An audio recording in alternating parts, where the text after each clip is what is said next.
오늘 우리에게 주신 하나님의 말씀은 로마서 10장 9절에서 13절까지 말씀입니다. 신약성경 254면 로마서 10장 9절에서 13절까지 말씀을 한 목소리로 함께 읽겠습니다. 내가 만일 내 입으로 예수를 주로 시인하며 또 하나님께서 그를 죽은 자 가운데서 살리신 것을 내 마음에 믿으면 구원을 받으리라. 사람이 마음으로 믿어 의에 이르고 입으로 시인하여 구원에 이르느니라. 성경에 이르되 누구든지 그를 믿는 자는 부끄러움을 당하지 아니하리라 하니 유대인이나 헬라인이나 차별이 없음이라. 한 분이신 주께서 모든 사람의 주가 되사 그를 부르는 모든 사람에게 부요하시도다. 누구든지 주의 이름을 부르는 자는 구원을 받으리라. 아멘. 시온 찬양대가 하나님께 찬양 드리겠습니다.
아멘.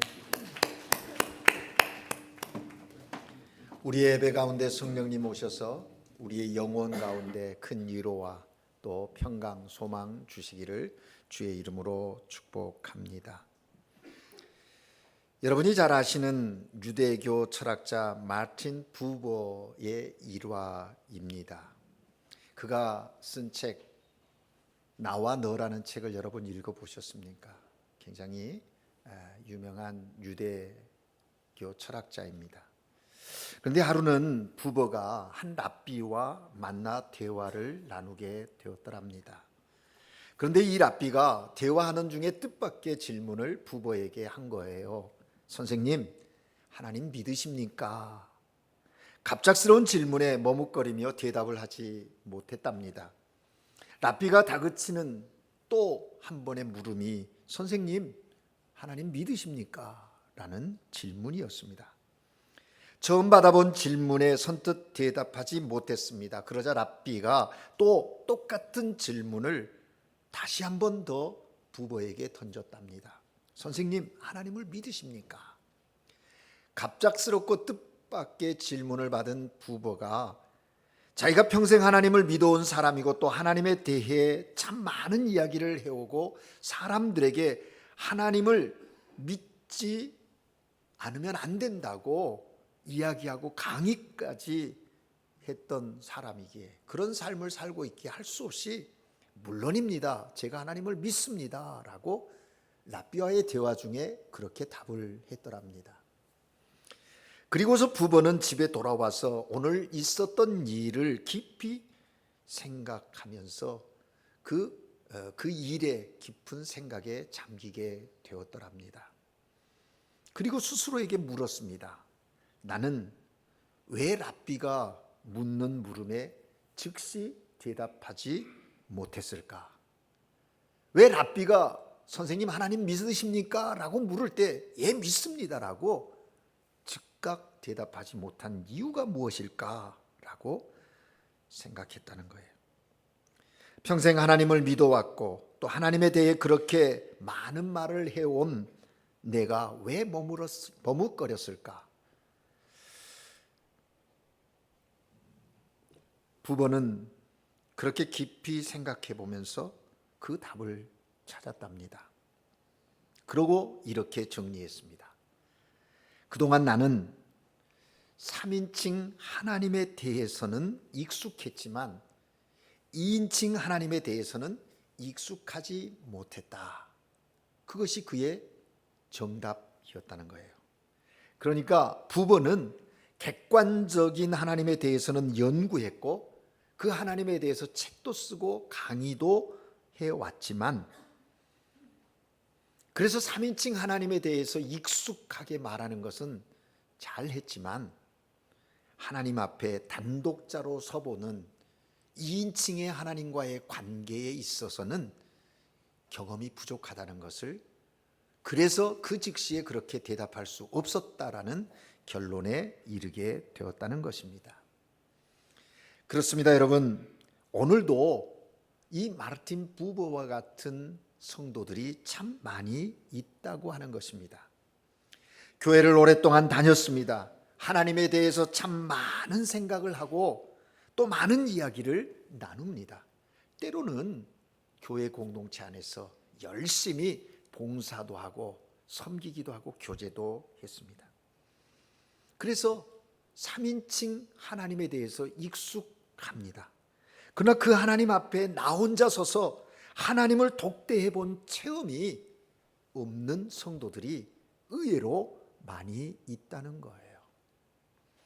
하나님 앞에서 나의 하나님이라고 고백해 본 적이 많지 않다는 거예요. 그래서 2인칭 하나님에 대해서 익숙하지 못하다는 겁니다. 오늘 하나님께 예배드리는 누군가가 여러분에게 누군가가 하나님 믿으십니까? 라고 물을 때 예 믿지요. 그러면 그 믿는다는 답에 그 하나님은 어떤 하나님이냐라는 거예요. 막연한 나와는 별 깊은 관계가 없고 경험도 없는 3인칭의 하나님, 그런 하나님에 대하여 믿는 믿음을 이야기하시는 겁니까? 아니면 여러분의 삶의 자리에 순간순간 함께 하시고 여러분과 동행하시면서 여러분을 인도하시고 보호하시고 지키시고 이끄시는 하나님을 경험하여서 나는 그 하나님을 믿습니다라고 그렇게 고백하는 고백인 겁니까? 마태복음 16장 15절에 보면 예수님께서 제자들에게 너희는 나를 누구라 하느냐라고 물으셨습니다. 왜 예수님께서 제자들에게 너희는 나를 누구라 하느냐고 물었을까요? 제자들은 사람들이 예수님께 대해서 하는 말을 전해 들었습니다. 다시 말하면 제자들이 남이 하는 예수님에 대한 이야기를 예수님께 이야기한 거예요. 제자들이 예수님에게 사람들이요 예수님을 구약의 엘리야라고 해요. 세례 요한 아니면 구약의 어떤 선지자 중에 한 분일 거라고 이야기들을 합니다. 라고 말하지 않습니까?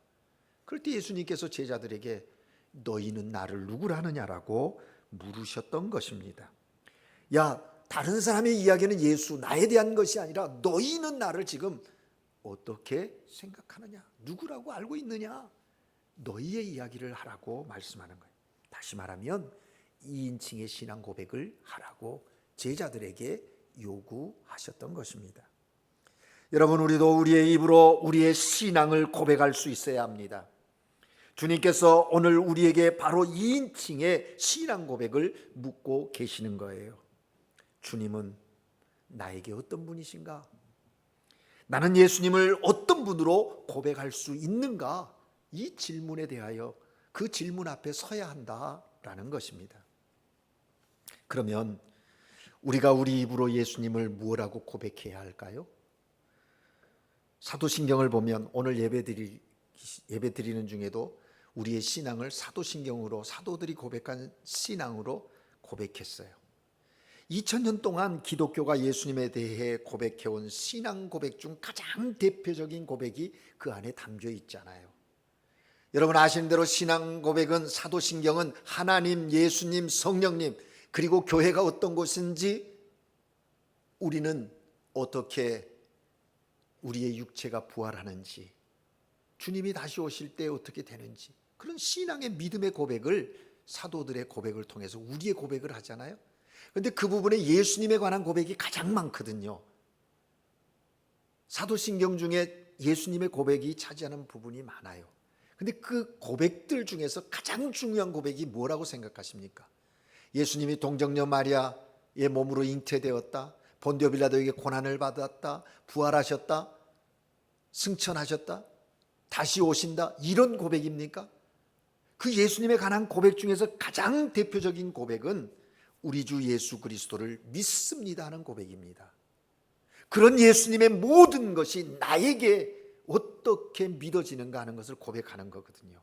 그래서 그 사도신경의 예수님에 관한 고백 중에 중요한 건 우리 주 예수 그리스도를 믿습니다. 어떤 예수 그리스도를 믿느냐가 그 안에 다 담겨 있는 거예요.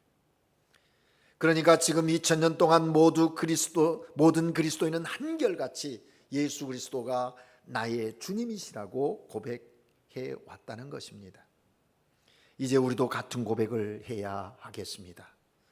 나는 주 예수 그리스도를 믿습니다. 다시 말하면 나는 예수 그리스도께서 나의 주님이심을 믿습니다 하는 고백이. 우리 한번 따라해 볼까요? 나는 예수 그리스도를 믿습니다. 나는 예수 그리스도께서 나의 주님이심을 믿습니다. 그렇습니다. 오늘 예배드리는 여러분에게 이 고백이 있기를 주의 이름으로 축복합니다. 그러면 왜 기독교는 지난 2000년 동안 예수님을 주로 고백해 왔을까요? 도대체 주가 무슨 뜻이기에 오늘 우리는 예수를 주라고 주님이라고 고백해야 하는 걸까요? 초대교회 시절 교인들이 당면한 가장 실제적인 문제 중에 하나가 예수 그리스도를 어떻게 불러야 하는가라고 하는 문제였습니다. 다시 말하면 예수님을 부를 적절한 호칭을 찾는 거예요. 왜냐하면 물론 당시의 신약 성경에도 보면 예수님을 부르는 호칭들이 여럿이 있었지 않습니까? 메시아, 인자, 하나님의 아들, 혹은 다윗의 아들, 이렇게 그 당시에 불려진 예수님의 호칭들이 있었음에도 불구하고 초대교회에 당면한 문제는 그런 호칭을 넘어서 함께 불려져야 할 호칭이 필요했다라는 거예요. 그 문제 앞에 서게 되었던 거예요. 왜냐하면 메시아, 인자, 하나님의 아들, 다윗의 아들, 이런 것들은 유대인들에게 익숙하지만 그 당시에 이방 민족이 예수를 믿는 헬라 문화권 속에 있는 이방 출신 그리스도인들에게는 생소한 단어들이고 호칭이라는 것이죠. 예를 들면 메시아, 다윗의 아들, 이런 호칭은 이스라엘의 역사를 이해해야만 그래서 그렇게 부르는구나 이해할 수 있게 되는 거죠. 인자라는 말도 마찬가지입니다. 특별히 유대 묵시 사상, 애원서나 이런 사상의 그 묵시 사상의 배경을 이해하지 못하면 왜 예수님을 인자라고 부르지? 이해하지 못한다는 것이죠.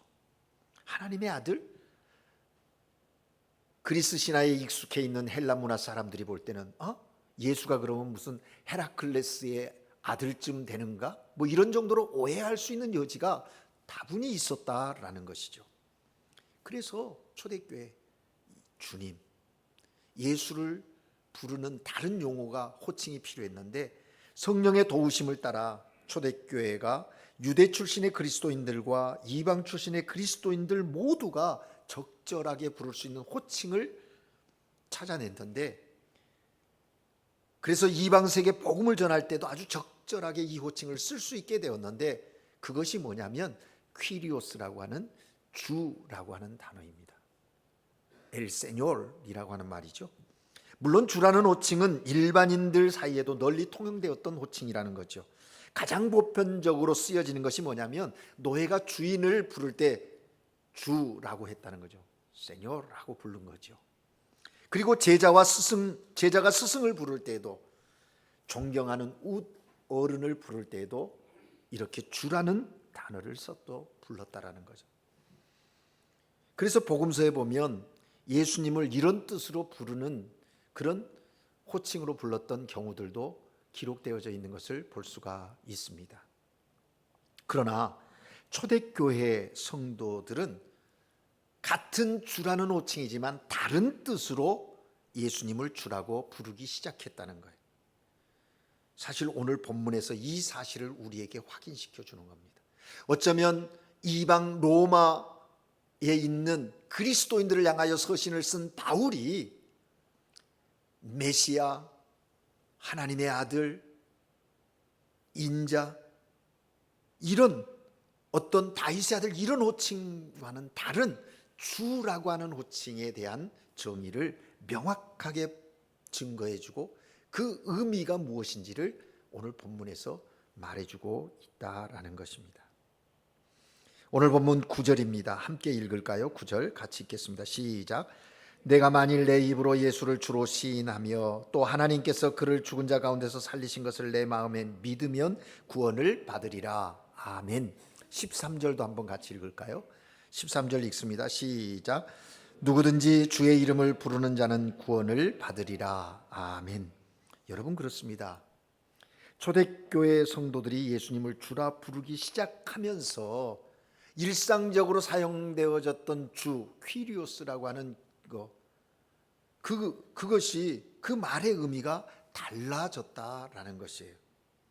과거에는 단순히 상전, 존경하는 분을 뜻하는 호칭이었지만 이제 그 호칭 안에 뭐가 있는 거예요? 지금 바울이 말한 구원이라는 개념이 그 주라고 하는 호칭 속에 담겨 있다고 이야기하고 있는 거예요. 그래서 주라는 말은 전적으로 신앙적인 호칭으로 바뀌어지게 되었던 것이죠. 초대교회 성도는 예수 그리스도는 우리의 주님이십니다 라는 고백을 하게 된 거예요. 이것은 그리스도인들만의 아주 특별한 고백이 되어졌던 것입니다. 그런데 여러분, 여기에 한 가지 중요한 점이 있습니다. 왜 이것이 그리스도인들만의 특별한 고백이 되었는가?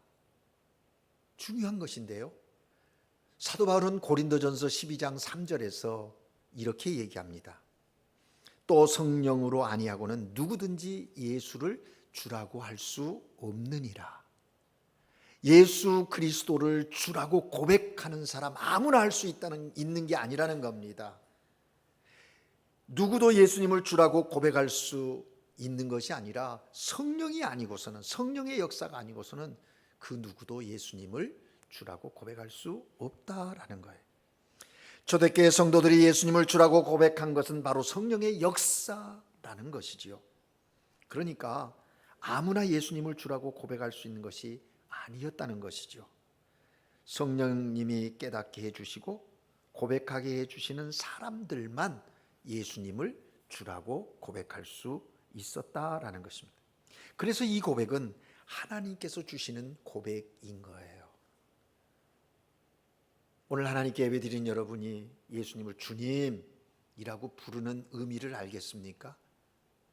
그건 내 의지와 내 감정, 내가 하고 싶어서 부르는 부름이 아니라는 거예요. 고백이 아니라는 거예요. 내 안에 계신 성령께서 그렇게 고백해 하신다는 겁니다. 그렇습니다. 여러분, 오늘도 특별한 사람들만 예수님을 주라고 고백할 수 있습니다. 바로 성령의 감동을 받은 사람들만이 예수님을 주라고 고백할 수 있다라는 것입니다. 그러면 우리가 성령님의 역사, 성령님의 감동함을 받아서 예수님을 주라고 고백한다는 것은 구체적으로 무엇을 고백하는 것일까요? 우리가 주님이라고 고백하는, 예수님은 나의 주님입니다 라고 고백하는 그 고백 속에 담겨있는 그 고백의 의미들은 뭐냐라는 겁니다. 첫 번째는요, 예수님은 나의 구주이십니다 라는 고백인 것입니다. 그 고백을 하는 거예요. 초대교회 성도들이 예수님을 주라고 부르게 된 가장 우선적인 이유는 저들이 예수님 때문에 구원받게 되었다는 것을 믿었기 때문에 예수님을 주님, 구주라고 고백했다는 것이죠. 구주가 무슨 뜻입니까? 구원을 주시는 주님이라는 뜻 아닙니까? 그러면 도대체 구원이란 무엇이란 말입니까? 왜 기독교는 구원을 말하는 것일까요?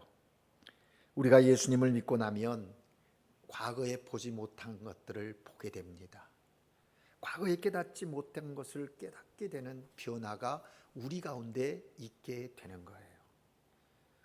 그 변화가 무엇일까요? 보고 깨달은 그 변화가 무엇일까요?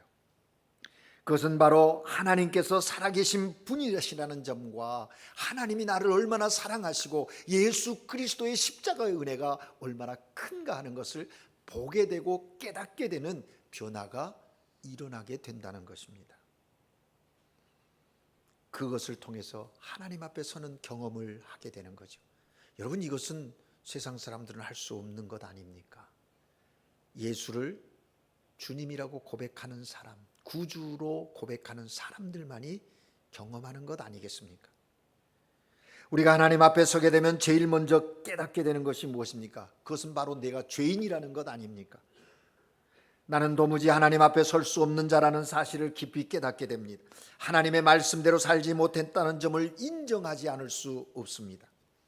그래서 어떤 생각을 갖고 어떤 행동을 한가요? 탄식하게 되는, 그래서 탄식하게 되는 거예요. 여러분, 하나님의 사람 사도 바울이요,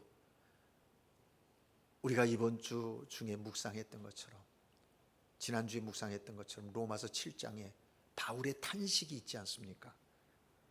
탄식하며 절망하는데 어떻게 절규하냐면 7장 24절에 오호라 나는 공고한 사람이라, 이 사망의 몸에서 누가 나를 건져내랴 라고 거룩한 탄식을 하게 되는 거예요. 자기 안에 있는 죄를 깨닫고 자기의 힘으로는 그 죄에서 벗어날 수 없음에 대한 절규를 하는 겁니다. 여러분, 이 절규는요, 세상 사람들은 하지 않아요. 세상 사람들 보십시오. 죄를 짓고도 죄에 안 진 척하지요. 잘못해놓고 또 자기가 잘못하지 않은 것처럼 위장하고 숨기고 그러지 않습니까? 그런데 그리스도인들은 그렇지 않아요. 내가 누구인지를 알아요. 네. 그래서 이런 자기의 죄인임을 깨닫고 그 죄의 그것을 스스로는 해결할 수 없다는 걸 인정할 줄 아는 사람들이 그리스도인이에요. 우리가 예수님을 인격적으로 만나고 거듭나게 될 때 먼저 우리는 우리 자신이 죄인이라는 점을 뼈저리게 깨닫게 되는 거예요. 그리고 내 힘으로는 그 죄의 문제를 해결할 수 없다는 한계를 인정하게 된다는 거예요. 이게 놀라운 변화입니다. 그런데 이때 성령님께서 우리에게 또 다른 깨달음을 주시지요. 하나님께서 우리를 구원하시기 위하여 놀라운 계획을 가지고 계시다는 것을 깨닫게 하는 거예요. 이미 우리를 구원하시기 위해 놀라운 역사를 이루어 놓으시고 계시다는 그 사실을 알게 하는 거예요. 그 놀라운 계획이 뭡니까? 바로 유일하신 아들 예수 그리스도를 이 세상에 보내셨고 우리의 죄를 대신 지고 십자가에 달려 죽으시게 하셨다는 것 아닙니까? 이제 우리는 이 예수님을 우리의 구주로 영접하기만 하면 우리의 죄의 문제, 죄를 용서받을 수 있게 됐다는 것, 이게 하나님의 놀라운 사랑이고 은혜인 것이죠. 그래서 사도 바울은 이 점을 깨닫고 나서 그렇게 거룩한 탄식을 한 후에 로마서 8장 1절 2절에서 이렇게 선포하지 않습니까? 이제 그리스도 예수 안에 있는 자에게는 결코 정죄함이 없다. 이는 그리스도 예수 안에 있는 생명의 성령의 법이 죄와 사망의 법에서 너를 해방하였습니다. 나를 해방하였기 때문이다 라고 해방의 참 자유의 기쁨을 선언하는 거예요. 예수 그리스도 안에 있는 자에게는 더 이상 죄가 문제가 될 수가 없다는 것입니다. 이미 예수 그리스도께서 우리의 죄를 다 담당해 주셨기 때문에 더 이상 우리에게 정죄함이 없다는 것이죠. 놀라운 은혜가 아닐 수 없습니다. 그렇습니다. 여러분, 우리가 예수님을 인격적으로 만나고 나의 주라고 고백할 때 우리는 주님께서 나를 죄로부터 구원해 주셨다는 점을 깨닫게 되고, 그리고 예수 그리스도 안에서 참된 해방과 영적인 자유를 누리는 그런 삶을 살아갈 수 있게 된다는 거예요. 한 걸음 더 나아가서 그리스도인들은 천국에 대한 확신을 가지고 살아가는 거예요. 왜냐하면 우리 모든 죄의 문제가 다 예수 안에서 해결되어졌기 때문이라는 거예요. 하나님 나라의 기쁨, 영생에 대한 확신이 우리 가운데 그래서 주어지게 되는 거예요. 그래서 우리는 죽음에 대한 두려움도 극복하는 거예요.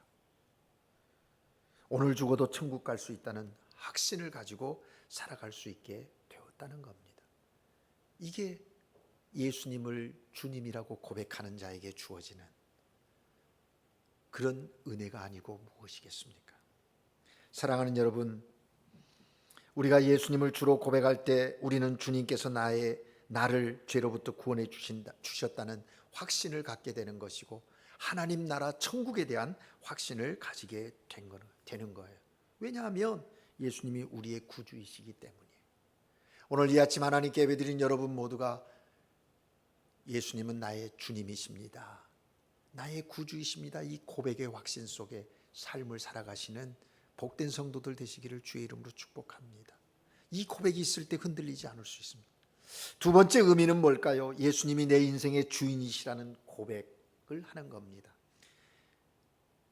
예수님이 나의 주님입니다 라는 이 고백에 담겨져 있는 의미가 그거예요. 내 인생의 주인이 예수님이십니다 라는 고백이라는 거죠.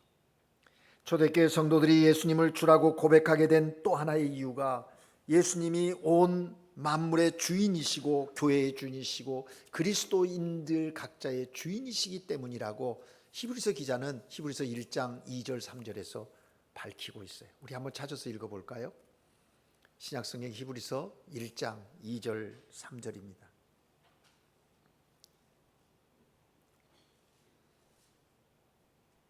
2절 먼저 읽겠습니다. 시작.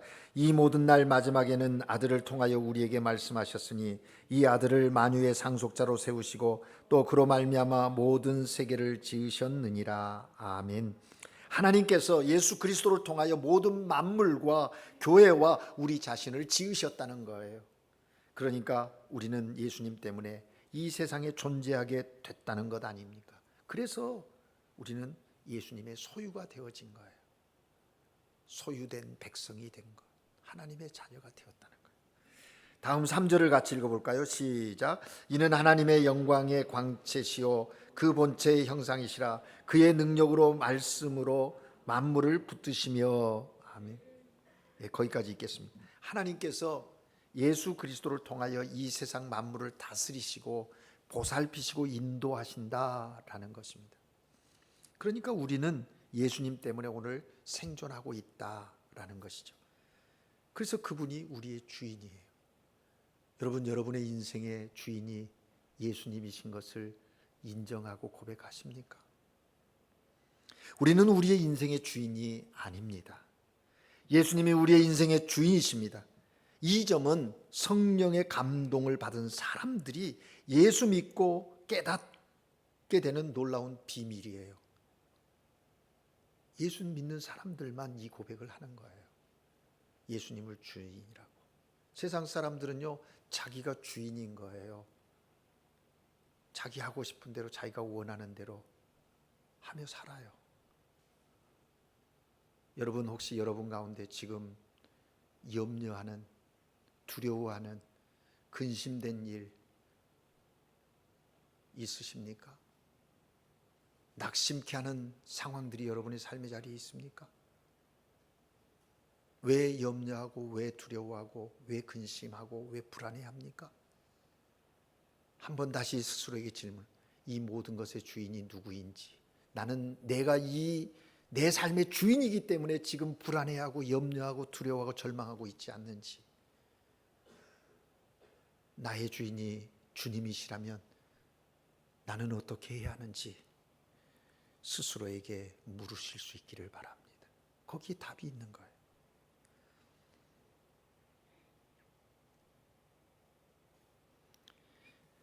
여러분, 예수님이 내 인생의 주인이라는 점을 깨닫게 되면요, 내가 누구인지를 깊이 깨닫게 되거든요. 그래서 나의 모든 문제는 내 문제가 아니라 주님의 문제임을 인정하고 주님 앞에 겸손히 나아가게 되는 거예요.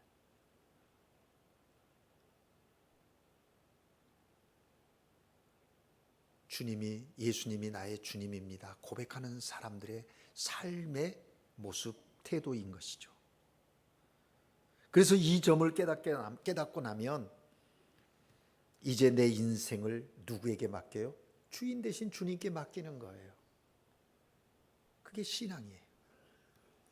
여러분, 저는 여러 찬송가를 즐겨 부르고 또 애창하는 곡이 있습니다. 그런데 애창하는 곡 가운데 384장, 참 애창하는 곡 가운데 하나인데, 작사한 분을 알게 된 후에 더욱 즐겨 부르는 찬송입니다. 그분의 배경이 있기 때문에 그래요. 이 곡을 작사한 사람은 페니 크로스비라는 사람인데, 앞을 보지 못하는 시각 장애인입니다. 6살 때 태어난 지 6주 만에 약사의 실수로 앞을 보지 못하는 시각 장애인이 되었어요. 그 힘겨운 어린 시절을 보내는데 12살 때 또 아버지가 갑자기 돌아가 세상을 떠나시는 거예요. 그래서 할머니와 어머니 밑에서 신앙으로 성장하게 되는데, 경제적인 어려움과 여러 가지 숱한 어려움들이 그 앞에 있었지만 크로스비는 절망하지 않았어요. 자기 인생을 다 주님께 맡겼다는 것이죠. 그리고 주님의 인도함을 받았다라는 겁니다. 그러면서 자신이 체험한 그 풍성한 하나님의 은혜를 찬양으로 고백하는 내용이 384장이에요. 나의 갈 길 다 가도록 예수 인도하시니 내 주 안에 있는 긍휼 어찌 의심하리요. 믿음으로 사는 자는 하늘 위로 받겠네. 무슨 일을 만나든지 만사형통하리라. 무슨 일을 만나든지 만사형통하리라. 왜요? 예수 그리스도가 자신의 주인이기 때문에 그렇다는 고백 아니겠습니까? 그렇습니다, 여러분. 예수님을 내 구주라고, 내 인생의 주인이라고 고백하는, 주의 이름을 부르는 자들에게 주시는 하나님의 놀라운 은혜가, 그 풍성함이 무엇입니까? 오늘 본문에도 주목해 보십시오. 13절에 보면 주의 이름을 부르는 자는 구원을 얻으리라 말씀합니다. 11절을 보십시오. 뭐라고 말씀하고 있습니까? 11절 우리 같이 읽을까요? 시작. 성경에 이르되 누구든지 그를 믿는 자는 부끄러움을 당하지 아니하리라. 아멘. 부끄러움을 당하지 않는다. 주의 이름을 부르냐 부끄러움을 당하지 않으리라고 말씀합니다. 또 12절에 보니까 뭐라고 말씀합니까? 12절 같이 읽겠습니다. 시작. 유대인이나 헬라인이나 차별이 없음이라 한 분이신 주께서 모든 사람의 주가 되사 그를 부르는 모든 사람에게 부요하시도다. 아멘. 부요케 하신다라는 거예요. 주의 이름을 부르는 자들을 부요케 하신다. 주의 이름을 부르며 사는 사람들, 이렇게 이 세상에 사는 동안 주님께서 책임져 주신다는 거예요. 왜요? 우리의 구주이시기 때문에, 우리의 주인이시기 때문에 그렇다는 겁니다. 사실 이 12절에 이 쉬운 성경에는 이렇게, 그를 부르는 모든 사람에게 풍성한 복을 주신다. 하나님으로, 그리스도로 부요케 되어지는 그런 복이 우리에게 주어진다는 거예요. 이제 말씀을 정리하려고 합니다. 사랑하는 여러분, 우리는 나의 입으로 신앙을 고백하며 살아야 합니다. 입으로 고백한다는 것은 마음으로 믿어 의에 이르고 입으로 시인하여 구원에 이른다는 것은 입의 고백은 삶의 고백을 이야기합니다. 믿음이 삶으로 표현되어지는 것을 얘기하죠. 특별히 예수님을 나의 주시라고 고백하며 살아야 하는 거예요. 그것은 우선 예수님께서 나를 구원해 주신 구주라는 고백이고요. 다음으로는 예수님께서 내 인생의 주인이시라는 고백에 그 의미가 담겨 있는 거예요. 그러므로 여러분의 삶 가운데서 늘 예수님은 나의 주님이십니다가 여러분의 고백의 중심이 되어지기를 주의 이름으로 축복합니다. 모름지기 그리스도인들은요, 예수님의 이름으로 살아야 합니다. 예수님의 이름을 부르는 자가 되어야 하는 것이죠. 부디 주님의 이름을 부르는 자가 되어서 구원의 역사를 경험하시는 하나님의 사람들 되시기를 바랍니다. 주님의 이름을 부르는 자가 되어서 부끄러움을 당하지 아니하는 삶이 여러분의 삶이 되기를 주의 이름으로 축복합니다. 주의 이름을 부르는 자가 되어서 주님께서 부욕해 하시는 삶을 살아 하나님께 영광 돌리고 삶의 자리에서 많은 사람들에게 살아계신 하나님 예수 그리스도를 간증하는 그런 복된 인생들이 되시기를 주의 이름으로 축복합니다. 기도하겠습니다. 사랑의 하나님 아버지, 주의 거룩한 날 믿음의 고백으로 하나님을 찬양하며 예배합니다. 예수 그리스도가 우리의 주님이심을 늘 고백하는 인생의 삶이 되게 하옵소서. 우리를 구원하시고 우리의 주인 되신 예수 그리스도로 말미암아 삶의 이유와 목적이 분명해지고 지금 행하고 있는 일들이 하나님의 은혜요 뜻임을 고백하며 믿음으로 끝까지 경주하는 하나님의 자녀들 되게 하시옵소서. 그래서 우리에게 약속하신 구원을 경험하게 하시고 부끄러움을 당치 않게 하시며 부욕해 하시는 하나님의 놀라운 은혜로 하나님의 크고 위대하심을 찬양하고 간증하는 하나님의 사람들로 매 순간을 살아갈 수 있도록 은혜 베풀어 주시옵소서. 그런 믿음의 사람들의 공동체가 한국인 교회 되게 하셔서 이 땅에 맡겨주신 사명을 잘 감당해 가는 생명 공동체, 은혜 공동체가 사명 공동체가 되게 하여 주시옵소서. 예수 그리스도 이름으로 기도합니다. 아멘. 91장 찬송 부르시